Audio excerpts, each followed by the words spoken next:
Ian is Ian's Ian.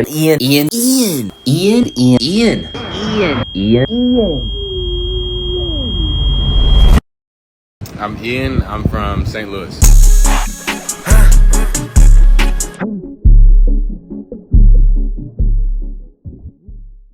Once an anonymous SoundCloud producer, Ian O'Neill Smith, better known by his stage name Ian, shot from obscurity to internet stardom in just a few short months. His rise was almost surreal, capturing attention across social media with viral hits, meme-worthy moments, and an image that left people wondering, who is Ian really? But as quickly as he rose, Ian's fame has faced a hard reality check. His most recent album, Goodbye Horses, was supposed to cement his place in the industry. Instead, it left fans questioning if he was just another viral sensation who couldn't sustain his hype. Today, we're looking at the rise and fall of one of hip-hop's most controversial new names and asking if Ian is here to stay or if he's just another blip in the fast-moving world of viral rap.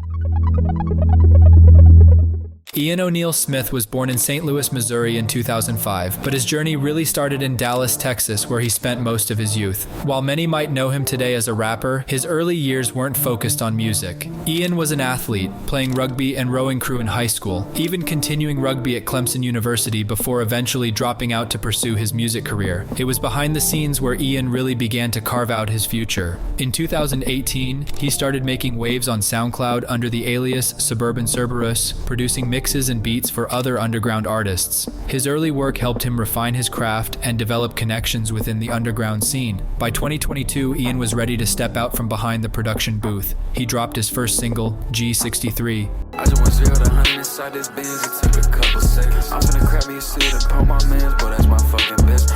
Next, he followed it up with his debut EP, Only for a While. This was the start of his transition from a low-key producer to a solo artist. It wasn't long before Ian's SoundCloud buzz started to catch the attention of listeners outside the underground, setting the stage for what would come next.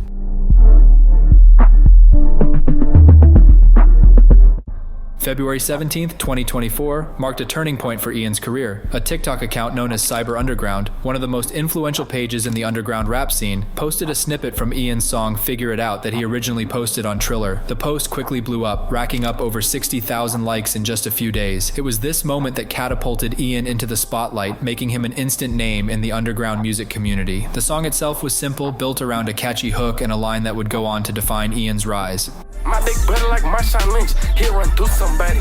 It's easy to see why the song caught on. It was easy to digest, and on TikTok, quick hits like this thrive. But for many, Ian's rapid ascent raised questions about the substance behind his music. Not long after the song blew up, Ian doubled down on its success with a high-profile music video directed by Cole Bennett's Lyrical Lemonade. Featuring none other than Marshawn Lynch himself, the video added a layer of credibility and visibility to Ian's track, solidifying him as more than just a flash in the pan. Following the viral success of Figure It Out, Ian released his debut mixtape Valedictorian in May 2024.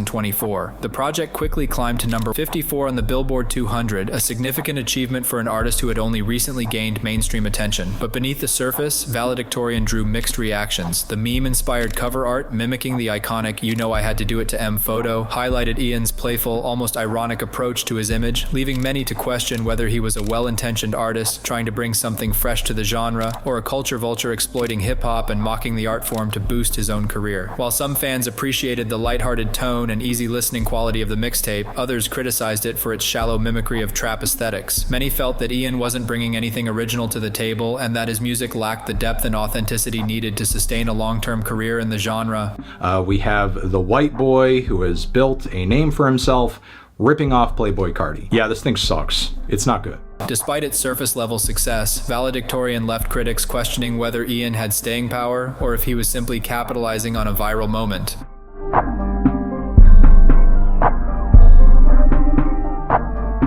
By August 2024, Ian's rapid rise to fame wasn't just turning heads, it was drawing fire. The most significant blow came from Tyler, the creator, who, during an interview on Maverick Carter's Mavericks podcast, indirectly called out Ian and what he saw as Ian's lack of authenticity in hip-hop. This white kid, regular, like, Caucasian man, and he's, like, mocking future and Gucci Mane like rap music, and like people are like, this shit hard. It's not even like satire. It's like, I'm just joking, I'm just mocking it. But I'm like, no, you can't. Tyler criticized Ian for what he perceived as mocking the very culture that had shaped so many lives, including his own. In Tyler's eyes, Ian wasn't just taking influence from artists like Future and Gucci Mane, he was imitating and trivializing them, making a mockery of a genre that had deep roots in black culture. This sparked immediate backlash and ignited debates about cultural appropriation, authenticity, and Ian's place in the rap world. Ian's manager was quick to jump to his defense, responding on Instagram with a contradictory statement. He claimed that Ian sounds nothing like Gucci or Future and added, "It's called influence." The two statements seemed at odds, as he argued Ian wasn't copying anyone but also leaned on the idea of influence to justify Ian's approach. For some, this defense worked. Fans who saw Ian as a relatable suburban figure, someone who wasn't trying to hide his background, found him more endearing. Others, however, viewed Ian as a blatant culture vulture, exploiting the genre to further his career without respecting its roots. But the controversy didn't end there. In late October 2024, Tyler escalated the feud with a new track, Thought I Was Dead, from his new album Chromacopia. On the song, Tyler took an even more direct shot at Ian, rapping,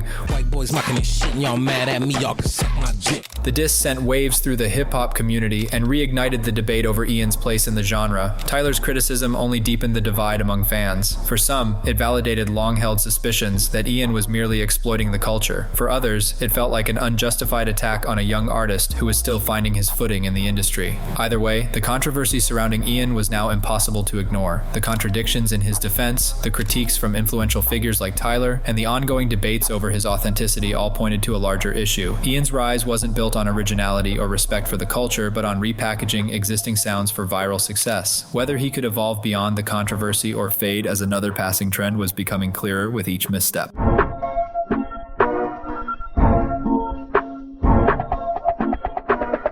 Ever since Ian's viral snippet for Figure It Out, it has become clear that his rise wasn't as organic as it initially seemed. Not long after that, Ian signed with Boo Vision, a subsidiary of Columbia Records, and from that moment forward, his career was pushed heavily by the label. Though Valedictorian was marketed as the breakout moment of an underground artist, it's now evident that Ian was being positioned as an industry plant from the beginning, an artist whose success was carefully orchestrated by major label backing rather than by grassroots momentum. The label's influence became even more apparent as Goodbye Horses approached. Marketed as a highly anticipated debut studio album, it was clear Columbia Records was pulling out all the stops to push Ian into the mainstream. Heavy promotional efforts and the framing of Ian as a new leader in hip-hop were all part of the plan, but the numbers told a different story. Despite the massive label push, Goodbye Horses performed poorly, selling just 13,000 units in its first week, 4,000 less than Valedictorian. This was a stark contrast to the hype, revealing that the album wasn't as anticipated by the public as the label made it seem. The weak sales not only reflected Ian's inability to connect with a broader audience, but also solidified the growing belief that his entire career had been propped up by industry machinery rather than authentic fan engagement. Ian's trajectory from his quick rise in early 2024 to the disappointing performance of Goodbye Horses follows a classic industry plant narrative. His music was molded to fit whatever the label believed would sell, yet the results were shallow and failed to resonate with listeners on a deeper level. With major features, high-budget videos, and strategic cosigns all arranged behind the scenes, it's clear that Ian was never the grassroots artist he was initially portrayed as. Instead, he's been a product of the industry's influence, struggling to find legitimacy in a culture that values authenticity.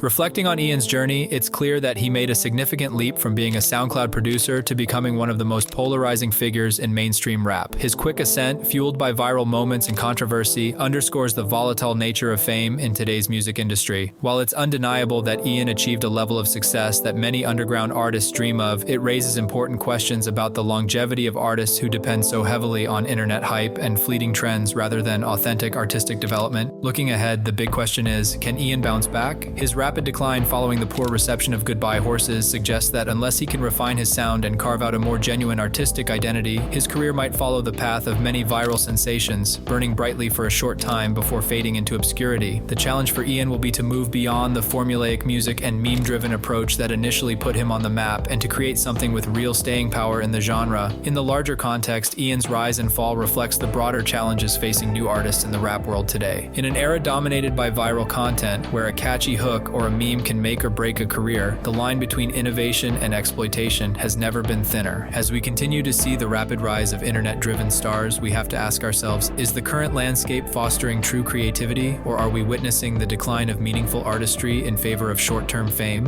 What do you think? Can Ian recover from the flop of Goodbye Horses, or has his time in the spotlight come to an end? Let me know in the comments below. Do you think viral fame can truly be sustained, or is it destined to fade as quickly as it rises?